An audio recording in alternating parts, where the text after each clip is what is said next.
Welcome to episode 198 of the Flying Free podcast.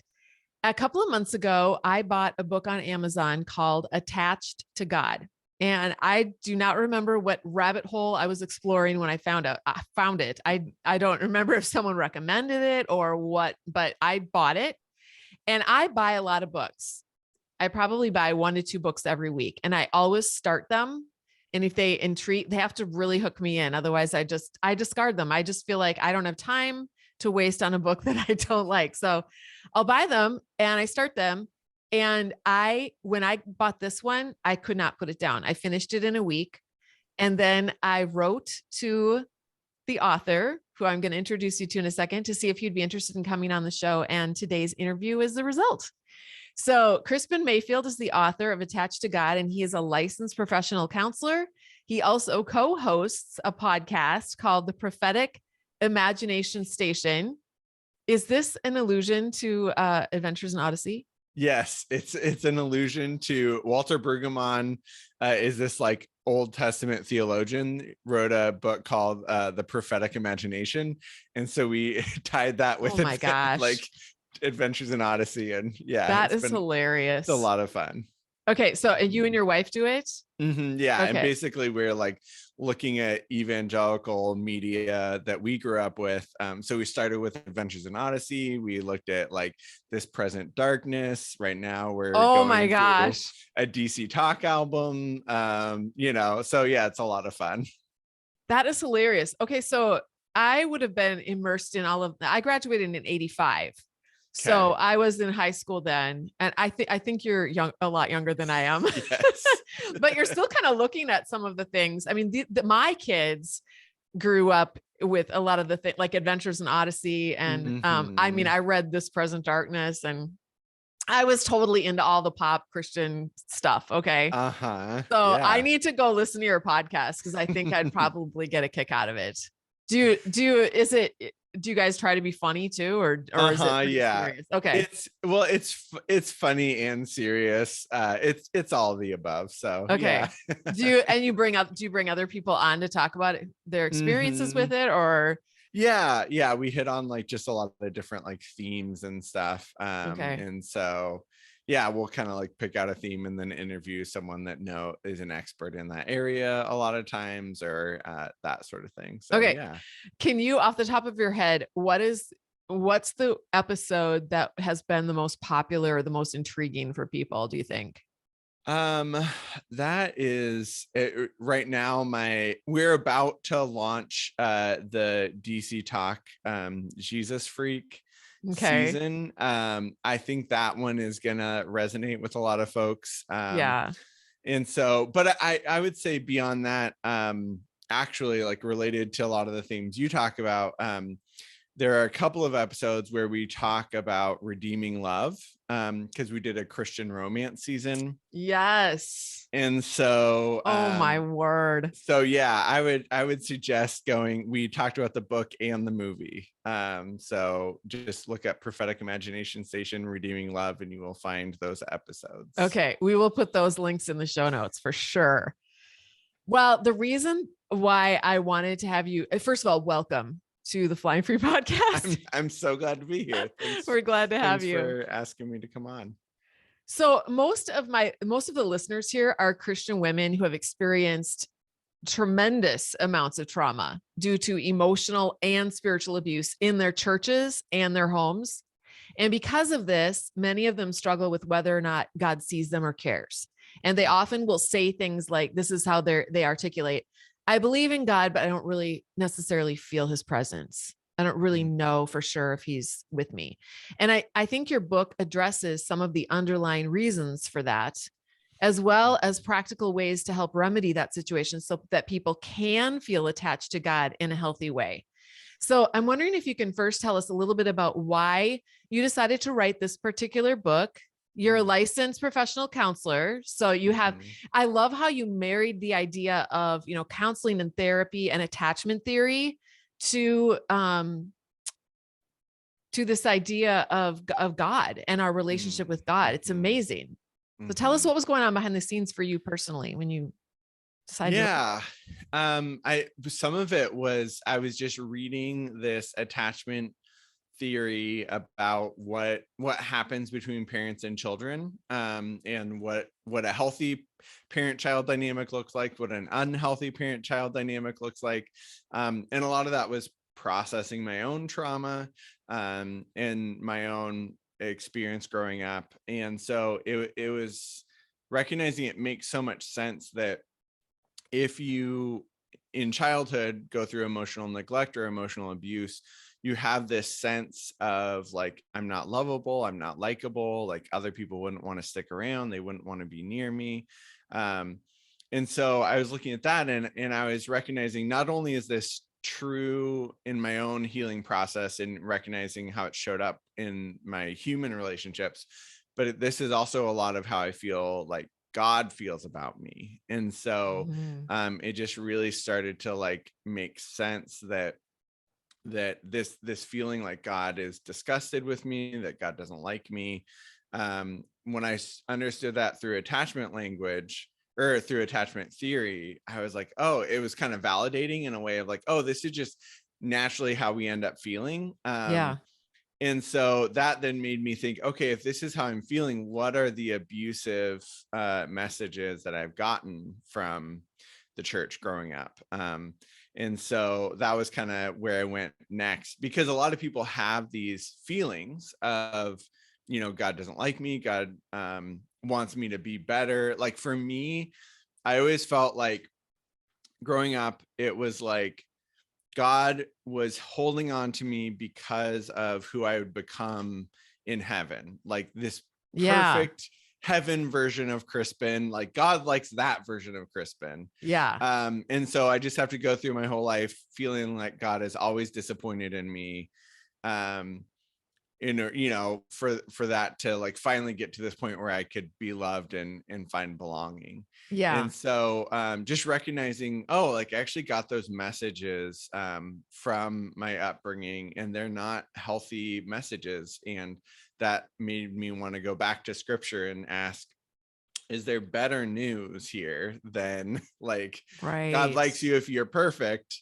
And don't worry, God is making you perfect, or God will make you perfect in the future, because that doesn't actually help me, as a teenager, like needing to know that I'm loved and needing to know that God is there, even if I really, feel like there's a lot about myself not to like. Right. I love how you put in your book, you have different quotes from different Christian people that we probably all recognize. And I realized in profound ways, all of these different people, they had the same kinds of messages. So it wasn't even just our parents, it was all the people that we were surrounded by in Christian culture that were all telling us the same thing about God. And our idea of God, I think was very abusive. God was it was a very abusive God. And so that's probably why it was hard to attach to him. Right. And that was really important to me. That was why I spent lots of time going back through and like reading these, authors and leaders and theologians, because in the church, a lot of times if you have a problem, like say you go to, a pastor and say like, I have a really hard time trusting God. A lot of times the message that we're given is, well, that's because of your issues. Yes. Right. Like, and it has this gaslighty feel to it of like, no, like you should be able to trust God, even though like God has been presented as this really wrathful person that is just waiting to throw you away and punish you. Right. And it's like our bodies know that is not safe. And so then we end up in this place that's like, actually I have a hard time trusting God. And then people will say things like, well, it's because you grew up in a dysfunctional family or whatever. I remember I had coffee with a friend one time, and I said, I grew up in a dysfunctional family, and I'm worried that when I talk about the experience, my experience in the church, that people are going to, dismiss it and say, well, that's just because your family was dysfunctional. And he was like, I think because you grew up in a dysfunctional family, like you have an eye for this, like you can see it more clearly than other people. Yes. So when it's like, oh yeah, this is a God that cares more about their image than actually your well-being, you know, the sort of narcissistic parent God. Yep. He's like, yeah, you know what that's like because you lived it, and you're a gift to the church to say, hey, something's off here because this feels more like my dysfunctional family Totally. than a healthy community. Yes. I love that. I love that your friend said that. I Mhm. actually did write down some of these quotes, just because, and I was going to insert this in a little bit later in the interview, but I actually think it's a good spot to insert them now. Here's just a couple of quotes. John Piper said this: "It's right for God to slaughter women and children anytime he pleases." Mhm. Actually, John Piper, you can just go do a little Google search and he's got literally millions of quotes like that out there. Mhm. And he was the pastor, or the church that excommunicated me was his church. So Okay. yeah. Yeah. So there's, yeah. So there you Mhm. go. Oswald Chambers has written, and I was a huge Oswald Chambers fan. I had his book and it was dog-eared. My mom gave it to me when I Mhm. was younger, and it was like part of my daily devotions for years. He wrote, if through a broken heart, God can bring his purposes to pass in the world, then thank him for breaking your heart. Mhm. I remember that quote. I was all in on that. Mhm. John MacArthur, lack of joy is a sin for the child of God. And then you wrote, what does this mean for the countless Christians who'd struggled daily with depression? Mhm. And then one more I wrote down here. Former president of the Southern Baptist Convention, J.D. Greer, said, one of the surest signs that you've never met God is that you feel pretty good about yourself. And then, Mhm. and then you write, this means either that getting close to God requires feeling bad about yourself first, or that getting close to God causes you to feel bad about yourself. With our attachment glasses on, we can clearly see that neither of these is a sign of a healthy relationship. So can you tell us a little bit? I'm sure I hope that those resonated with people. And those of you who are listening, you can probably think of things that you learned or were taught that kind of almost became like cliche in your mind, that this is, and it's Mhm. just a given that this is just what we believe in Christianity. And it's not Mhm. true. Um, tell us what attachment theory is, just in case people don't know. Like, what is it, like a Yeah. broad overview of that? So basically it's this idea that we are driven to connect with our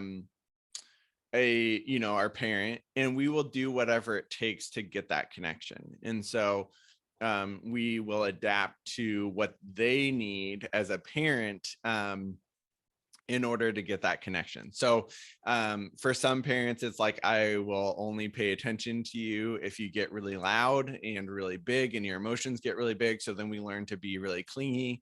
For other people, it's like, maybe if you grew up with parents that were really uncomfortable with emotions, it's like, I'm just going to stuff my emotions down because that means that I won't get rejected or shamed by them, that sort of thing. And so we all have these different strategies, and then we end up using those same strategies often in our marriages, in other relationships, that sort of thing.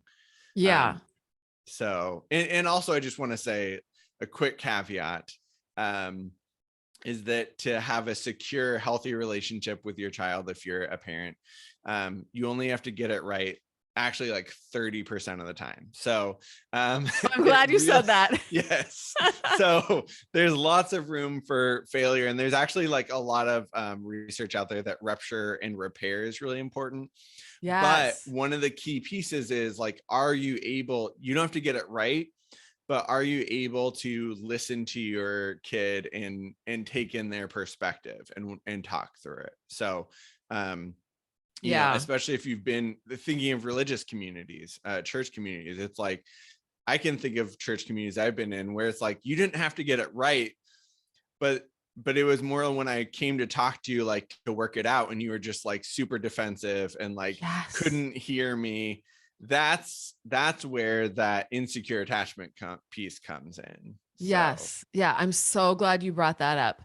And even I know there's a lot of women probably listening to this as we've gotten out of that kind of environment and that culture, but we were raising our kids in it. We raised our kids in it. And then we look back and go, oh my gosh, I totally screwed up my children.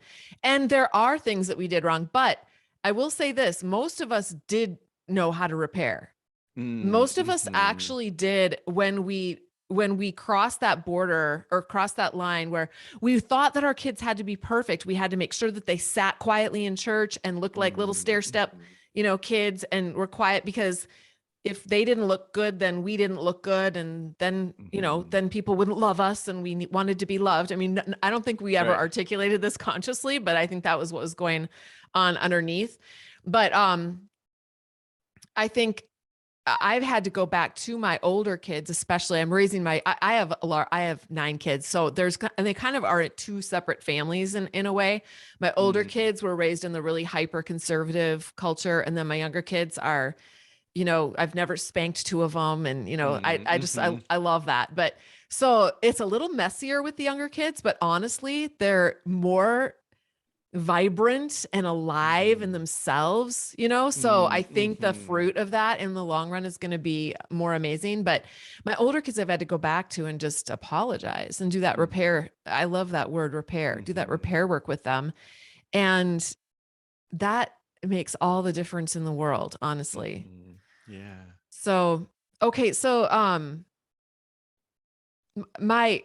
got my notes open and they all of a sudden switched. It's so weird. I don't know what happened. So hold on, let me find where they are again. I saw it. I'm using Evernote and all of a sudden the whole thing blanked out and went to a completely different note. Okay, I found it. Okay, so there was this experiment, and I've heard about it before I read your book, but but this experiment, the still face experiment, can you talk about that? Because that is a fascinating experiment. Yeah. So basically what they did was they had a mom and like an 18-year-old infant, 18-month-old infant. There we go. And hang on a second. I just accidentally pulled my headphones out. Okay, so they had this infant, and then and the mother, and they were interacting. And then what they asked the mom to do was to just stop engaging. So the mom was still there, but her face just went blank. And so then the infant is like pointing around, cooing, doing all the cute things that babies do to get attention. And the mom's face just stayed blank. And so over the course of like basically a minute, the baby goes from like, we're okay, to like really upset because mom is there, but mom is not responding. And so what they find is you can look at that tape and see there are all these strategies we do to try to get connection. And by the end, the baby is just totally melting down. And what we see there is that when we lose that connection, we melt down. And it's actually interesting because the person that did that experiment made a video more recently where he did it with Sue Johnson, who's a couples therapist. And they looked at some tape from one of her couples and they put them side by side. So this is what babies do when they lose connection, but this is what couples do when they lose connection. It's really fascinating. Oh my word. Is that online somewhere? Yeah, you can just Google Love Sense on YouTube. And so I do training sometimes for people in ministry, and we watch those and then we think about what are the strategies people use to try to get that connection with God when it feels like God is absent. Wow. That is incredible. Yeah. So but yeah, when we're in that place where it's like, I don't know if you're there, as mammals, we do this thing called primal panic, where we get really anxious. And that's from a scientific standpoint. That's because as humans, we are meant to live in a herd. We don't survive very well on our own. And so when it feels like that relationship is in jeopardy, it actually can throw us into fight or flight. And when we're in that place, then we do things like we get really clingy, or like I said, sometimes we get really standoffish, but that's because that's a way of staying close. If you had a parent that if you got too clingy, they would push you away, then you actually learn to shut down because that's how you learn how to keep the people you need close to you. Oh my gosh, my brain is just exploding with, I can think of so many things in my life where I've reacted. Even I remember my mom used to give me the silent treatment a lot. So, um, so that's kind of a trigger for me. But I remember when I was trying to get out of my relationship with my ex, I was trying to get the church to understand what was going on. And I would send them an email and I would just pour my heart out. And nothing, they wouldn't respond. I got nothing. So that was like still face. And I felt panicked and I was absolutely terrified because I thought I must have done something wrong. I must have said something wrong. I must be a really horrible person. There's so much shame.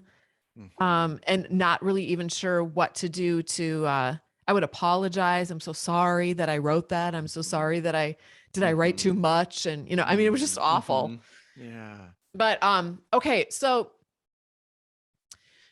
do you think that our attachment to God comes mostly from our relationship with our parents, or do you think that it's like, talk about that a little bit?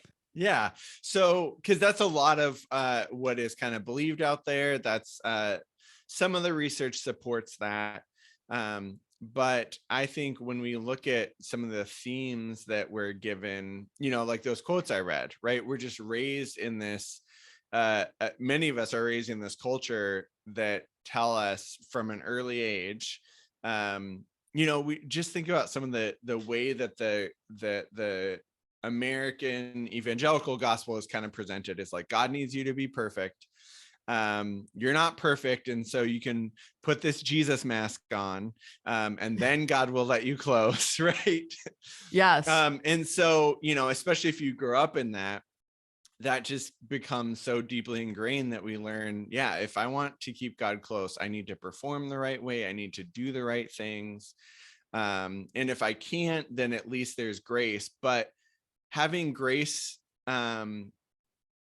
the way that is presented is not in a way that helps you feel loved or gives you a sense of belonging. It's sort of like you're being loved despite who you are. And I don't think anybody wants to be like, I don't want my partner to love me despite who I am. Right? Like, exactly. You're horrible, but I'm gonna stay married to you. Right. And so I think it really creates this impact in us of feeling like there's something really wrong with me, that I'm not lovable, that sort of thing. But it's also worth mentioning that our picture of God is often correlated with the way that we parent. And so the picture of God that you were brought up with is gonna fall in line with the way that your parents parent you. And so at some point it's like they tend to kind of go hand in hand if you grew up in the church. Yeah. There was a story that you told in your book about an image that God gave to you of a mother and a child that kind of helped you with how you wanted to, or what resonated with you about who you felt like God needed to be for you. Can you tell that story to us? Yeah. This was a few years ago, and I was going through my own trauma therapy, and just going through a lot at that time, a lot of shame coming to the surface, just feeling like there's something really broken and wrong with me, that it's hard to imagine that anyone would want to love me. And so I woke up and my wife was like, why don't you go to this Catholic garden, and just like take some space. So I did that, and I was walking around, and I felt like I was just telling God, I'm so tired of you judging me all the time, of just always being disappointed in me. This is exhausting. You say that you love me, but it never feels that way. And I saw this picture of a statue of Mary and Jesus. And I felt like God said, this is like you and me. You can cry. You can, I'm just going to hold you. I'm here for you. I'm not judging you. And so then I was walking a little bit more, and I was like, that doesn't fit at all with the theology I was given. For one, thinking of God as Father, but for two, if you're in these spaces, there's always that God is love, but right. Yep. God is love, but God is judging you, and God wants to see more from you, and those sorts of things.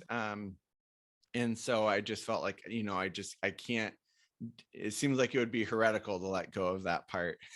But I walked into this chapel and I was sitting there and I was telling God, like, give me a sign. And in this very quiet chapel, this mom and baby walk in, and the baby is just like wailing, and the mom is like holding the baby. And it just, to me, was this picture that I could take with me, that God is with me, God is holding me, God is not judging me.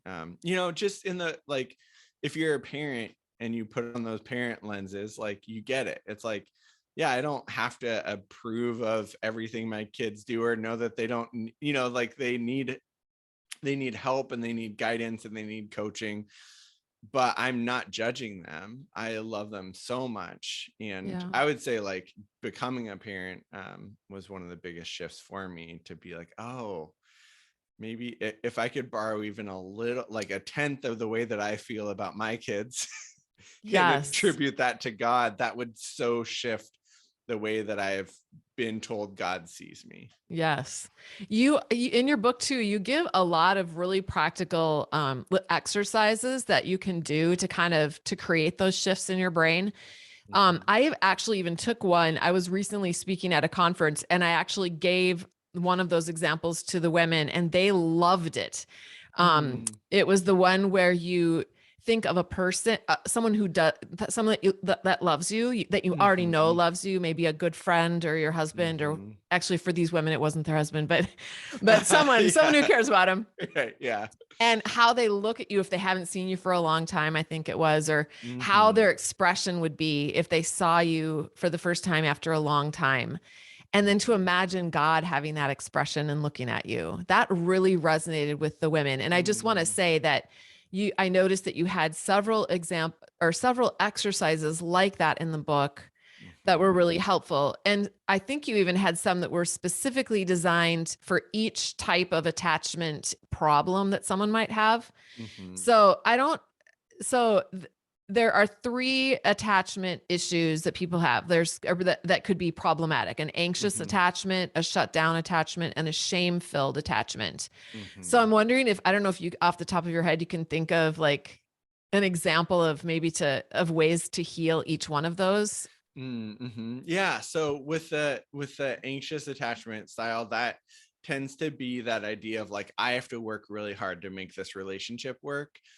And so finding ways to practice spirituality in ways that are actually restful is important for me. Kind of going along with the story I just told, for me, quiet time, right? We have that like idea of quiet time. Quiet time was the time that either God was going to tell me, here are the things you're doing wrong, or here are the things that I want you to do, right? People talk about like marching orders, and what I found through the research is that healthy parent-child dynamics, there are times where you just spend time together. It's not about doing anything. It's not about toward any goal. It's just, it's like with my son who's 7, when we hang out and play games or like tell jokes or whatever. Right. And it really takes some intentionality to figure out, what does that look like if my whole life has been time with God is towards some goal or end. So I like to encourage people to just set a timer on your phone for like 5 or 10 minutes and just say, like, God, this is a time I'm giving to you. I'm just going to be quiet. I'm going to breathe. I'm going to notice, if I could be outside, notice some beautiful things. But it's not about this isn't like you have to hear something from God. Right. This isn't like you have to take something away from it. It's really just about being present with God and saying, yeah, this is just time that I'm going to spend with you. Yeah. Even just, I'm sorry. Go ahead. Yeah. I was going to say, and for me, it's even like, it's kind of an act of faith, because it's like, okay, like I'm not being productive, and is that okay? Yeah. Oh, totally. I was just going to say too, along with that, even taking a walk, sometimes I used to think of taking a walk as just going to go take a walk. And now I think I'm going to take a walk with God. And again, I Mm-hmm. like the idea that when you're taking that walk, it doesn't have to be about anything. You don't have to come home and go, okay, these are the 5 things that God showed me on my walk. I'm going to journal Right. them and then make sure that I implement them over the course of the next week. It's just, Mm-hmm. I just enjoy it. Mm-hmm. Yeah, Just being with exactly. God and Mm-hmm. knowing that I was talking to someone recently too about finding things that this is like a wink from God, or it's just like, for me Mm-hmm. it's cardinals. If I see a cardinal, I'm like, that's a Mm. wink from God to me. It's Uh-huh. just, is it silly? Maybe, but in my brain it really resonates and helps me Mm-hmm. to connect. Yeah, So I love that. Yeah, it's beautiful. And I think, yeah, figuring out like ways of engaging spiritually that are like that are life-giving and not yeah. just like another thing that I have to do. Yes. So yeah, I mean, I have a few, like you said, I have a few exercises throughout the book, but yeah, that's one of the go-to ones for if you have that anxious attachment style. If you have a shutdown attachment style, that tends to be where it's like especially my negative emotions are not okay. It feels like if I'm sad or worried or upset, that's going to be a threat to my connection with God. And so thinking about the John MacArthur quote where he says, if you don't feel joy, then you're not a true Christian, something Yeah. along those lines, right? And so that means that I have to like stuff down the negative emotions. And so what I suggest there is taking an approach to scripture of noticing the story and the people in the story, because when we shut down our emotions, we tend to go a lot more towards like a logistical, like systematic evaluating, like what is this saying in scripture. And so trying to like step into the story can be a really different way, especially if you grew up in that church, or have spent time in that church that mostly just like preached from Paul, because they're like Yeah. these didactic statements that you can say, right?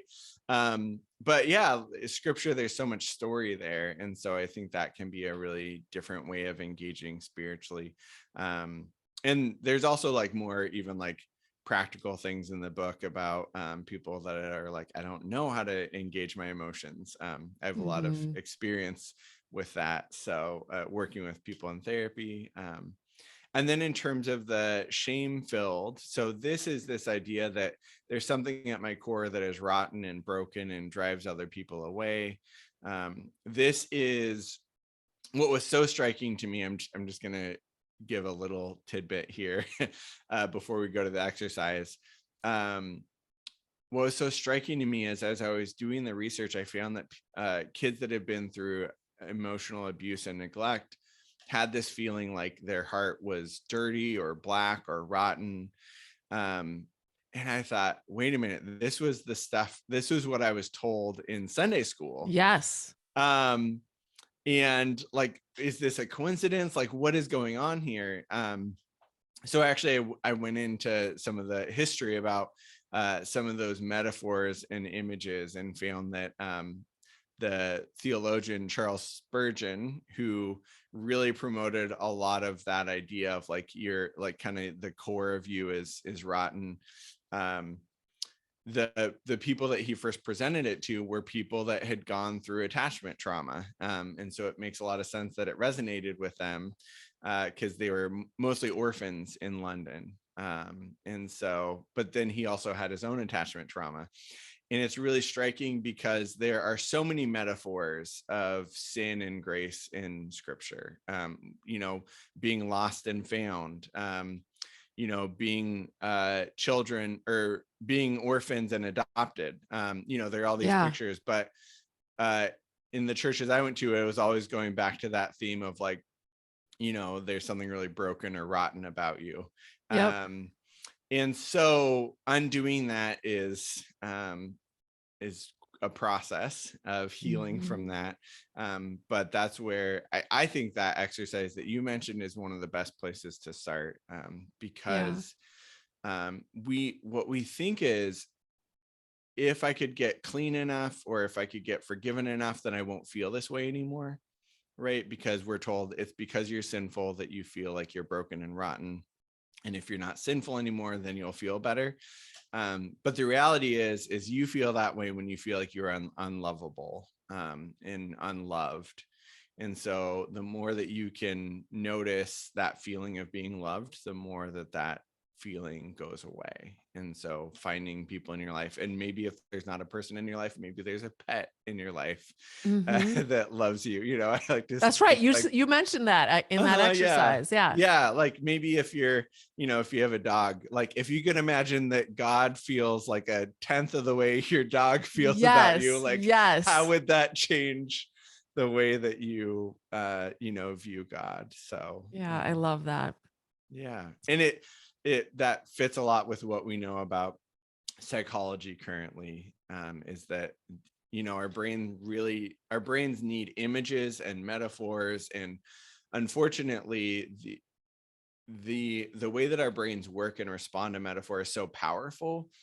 And if we're given these really toxic metaphors early in our lives, it really shapes the way that we see ourselves and the way that we see God. So. Yep. I don't know if it was your book or another book that talked about this, but this resonated with me because I was taught that Jesus had to die on the cross for us. And then he was our go-between. So God can't look at us because we're so disgusting. But Jesus, thank goodness, Jesus is going to stand between us and God. And so I always pictured myself like peeking around the corner, peeking around the edge of Jesus, like but hoping that God wouldn't see me because I'm just this ugly, decrepit little thing. That is a big fat lie. It's not true. But that is what I grew up 100% believing. And I thought that was the gospel. But anyway, it's that kind of stuff. And that picture in my mind is just I don't picture that anymore now. I picture other things, but yeah, it's been, I just think that deconstructing all of this theology that we grew up with. And I like how you pointed out, a lot of it is metaphors. It is stories and pictures in our mind that we were taught from the time we were small is going to be part of the process of actually healing our relationship with God and then feeling like we can actually be close to him. And I want to say too, that God is 100%. I tell people God is, he is so close to you. He's like all around you and in you. And he's like right up in your face all the time. We just don't see him because of what we're not believing or not believing in our minds. And so seeing him is going to involve working with those neural connections in our brains that are preventing us from they go hand in hand. I wanted to close by, I actually wanted to read a couple of reviews that I found on Amazon about this book that I thought were really good. You have lots of, I think it's I think you have all 5 stars. There might be mostly. Okay. Well, there's always one or two, that. That's right. But anyway, and when did this come out? Didn't this just come out this year? Yeah. So it's just this year. Yeah. So that's amazing. Here's what someone said. This is by far one of the most healing books I have read. Mayfield uses his understanding of attachment science to explain to us how our attachment style impacts our relationship with God. He discusses in depth the 3 attachment styles: anxious, shame-filled, and shutdown, what leads to them, and what each kind of attachment style with God looks like. Here are the things I found most helpful. And I'm reading this because I totally agree with this. Number 1, the description of a healthy, loving parent. Helpful parenting information in and of itself, which I totally agree with, and translating that to God. Number 2, the direct quotes from various Christian leaders, both past and present, that have reinforced the unhealthy messages that undergird the beliefs about God and our connection to him. And number 3, ways for each attachment style to heal into a healthy attachment to God. And you also provide it's like a quiz or an evaluation. You can answer these questions to find out what your attachment style is with God. And that's also helpful. And then he says, or she says, I must say it was super helpful to have been given the vocabulary and framework to understand what I have experienced, but could not articulate. And it was so helpful to see how the shame-filled messages of my childhood have been reinforced rather than challenged by the messages I have received from my Christian community and influences. The book gave me a path forward to see and experience God in a different light based on his character. It was incredibly healing. And then I'll read one more that I thought was good. It's only March, but I feel, so must have been someone who got your book right when it came out. It's only March, but I feel confident this book will be in my top 10 for the year. I have to say it's in my top 10 for sure. And I read a lot of books. Okay. Krispin Mayfield draws on his expertise as a therapist to apply attachment science to faith. I have attended some of my dad's foster parent trainings on attachment, and I'm somewhat familiar with attachment science as an early childhood educator. So I was intrigued to read about how it could apply in a faith context. In this powerful, important book, Krispin describes the styles of attachment and how they impact our relationship with God. Blah, blah, blah. He kind of says what the other one says. Reading this book gave me a different framework to consider how and why my faith has shifted over the past 5 years. So I just want to point out whoever's listening, who's thinking, might be feeling panicky. Like, why is my faith changing? Why is everything kind of falling apart? That's actually a really, really good thing. You want it to fall apart so that you can figure out what actually is of substance and what's actually real and what isn't. They say, I saw so many direct connections between what he explained and what I've experienced in my deconstruction and reconstruction journey. It helped me realize that most of my healing and relationship to God has been related to attachment wounds, many of which are often perpetuated in the church. I can't recommend this book enough, especially for those who've been wounded in Christian settings. This is a must read. And it really is. So I hope your book I hope after this podcast episode gets out, that your book actually rises up in the, you know how Amazon does that? Yeah. It, like, if everyone buys it, then it goes back up again. So it'll be exciting to see. Everyone needs to get this book. You guys will love it. It'll be one of your go-tos. So, and it will help your parenting. It'll help how you parent yourself. I feel like reparenting yourself is so important. And then of course, obviously it'll help your own feelings of attachment to God. So do you have anything you want to say to before we close out? I just appreciate that so much. It's just nice to hear. And it's also really nice to hear that what was like really personally important to me is resonating with people that are reading. I think that one of the most important things for me was just, this idea of like, I feel this way, but I don't know how to put words to it. And so I've heard that a lot. Just that idea of like, we're told these things like God loves you, but it doesn't always feel that way. And so I hope that it continues to help people. And I really appreciate the conversation today. I appreciate the work you're doing. So thank you so much. Yeah. Thank you so much for being here. And thank you to everyone who's listening. Until next time, fly free.